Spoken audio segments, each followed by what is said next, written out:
राहुल शर्मा जी, विकास पराशर जी, आशीष कुमार शर्मा जी। महाराज जी कोटि कोटि प्रणाम। महाराज जी, हम तिलक चैनल के माध्यम से वृंदावन के संत भगवान के राम मंदिर जिसका उद्घाटन महाराज जी 22 जनवरी 2024 को होना है और प्रारंभ होने के उपलक्ष्य में आपके आशीर्वचन की आकांक्षी है। महाराज जी, राम मंदिर हम तो अगले दास एक दो हैं, महीने के बाद। स्वामी को क्या आशीष वचन दे सकते हैं? जो सर्वसमर्थ अखिल ब्रह्मांडों के स्वामी हैं, उनका घर है वो अयोध्या, और उन्हीं की प्रेरणा से ऐसा हुआ है। किसी का काहू को बसनाए, जब जो कछो सब तिहारी कृपा से, उनका इस समय ऐसा कृपा प्रसाद हुआ कि हम अपनी भावनाओं पर विजय प्राप्त कर ली और मंदिर का निर्माण प्रारंभ हो गया। नहीं, उनकी इच्छा के बिना नहीं हो सकता। ये अपने बस की बात नहीं थी। बहुत समय से पूर्व इतिहास को देख लीजिए, ये चमत्कार हो गया भगवत कृपा का कि हम सब भारतवासियों की जो हृदय की भावना थी वो साकार रूप धारण करने जा रही। हम तो दास हैं, हमारा तो जीवन ही उनके लिए, राम कहो या श्याम कहो, है तो वही ना। है आशीर्वाद तो उनका हम सब पर है। उन्हीं के आशीर्वाद से हमको ये सौभाग्य प्राप्त हुआ है। हाँ, हम सब अपनी मनोभावनाओं को शुद्ध करके अगर उनकी आज्ञा के अनुसार चलें तो वहाँ भी विराजमान होंगे और वो यहाँ भी विराजमान होंगे।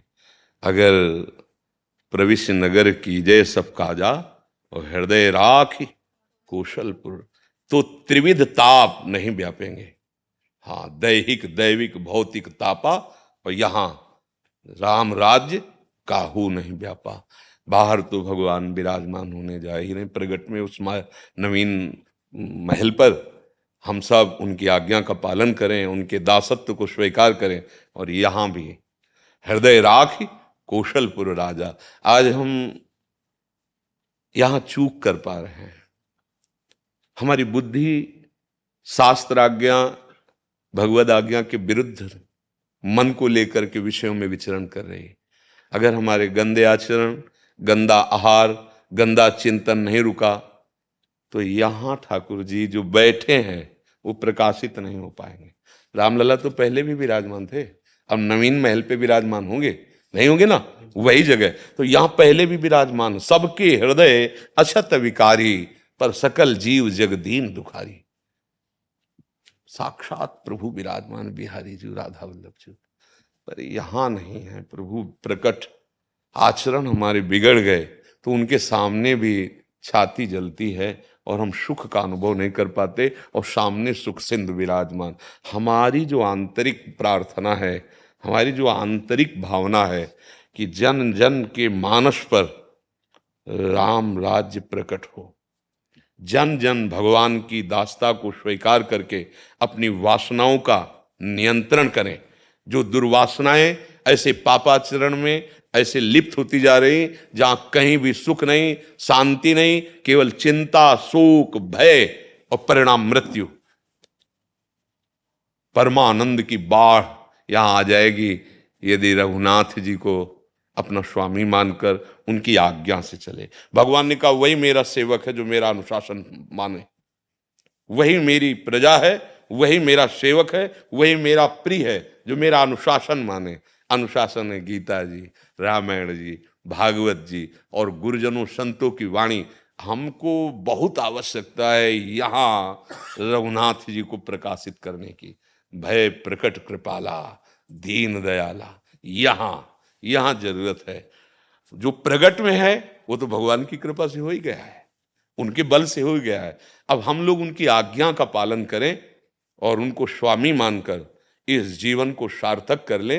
जैसे गोस्वामी तुलसीदास जी कह रहे हैं, जाकी कृपा लवलेश ते मति मंद तुलसी दास हूं, पायो परम विश्राम, राम समान प्रभु नाही कहूं, पायो परम विश्राम। यहां मेरा मन शांत है। क्यों? क्योंकि प्रभु की आज्ञा के विरुद्ध आचरण बन रहे हैं। हमारा एक ही लक्ष्य है इस समय, आगे भगवान जाने, कि हमारे वचन जहां तक आपके कान में पहुंचे, आपको भगवान की कृपा से यदि सानिध्य मिल रहा है तो आचरणों को सुधार लो और नाम जप करो, तुम परम सुखी हो जाओगे, तुम परम मंगलमय हो जाओगे। जब यहाँ ठाकुर जी प्रकाशित होते हैं ना, तो देखो गोस्वामी जी के सिय राम मैं सब जग जानी, करूं प्रणाम जोरी जुग पान। सब पापाचरण विध्वंस, न कोई हिंसा, न कोई राग, न दोष। कैसा कैसा भाव आया, सिय राम में सब जग जानी, करूं प्रणाम जोरी जुग। पूरा जगत मंदिर बन गया, हर जड़ चैतन्य में अपने आराध्य देव दिखाई देने लगे। हमारी तो यही प्रार्थना रहेगी, यही भावना रहेगी, और वो तो आशीर्वाद हम सबको दे रहे हैं, उन्हीं के बल से हम दहाड़ रहे और आप सब कर रहे हैं। ये जो भी कुछ हो रहा ना, उन्हीं के बल से हो रहा है, बस उनके चरणों का आश्रय और नाम जप। हाँ, एक जगह से आशीर्वाद दे सकते हैं, जैसे माँ अपने पुत्र को आशीर्वाद भाव के कारण देती है, चाहे वो भगवान ही क्यों पुत्र बन के ना हो, देती है, अधिकार होता है ना। ऐसे दास का एक अधिकार होता है, अपने स्वामी को सुख पहुंचाना, उसी दासत्व के बल से। हाँ, भगवान मंगल भवन है और मंगल भवन में विराज रहे, और जो जो भी उनकी सेवा में लगे हैं उनका सबका परम मंगल करे, मंगल ही होगा।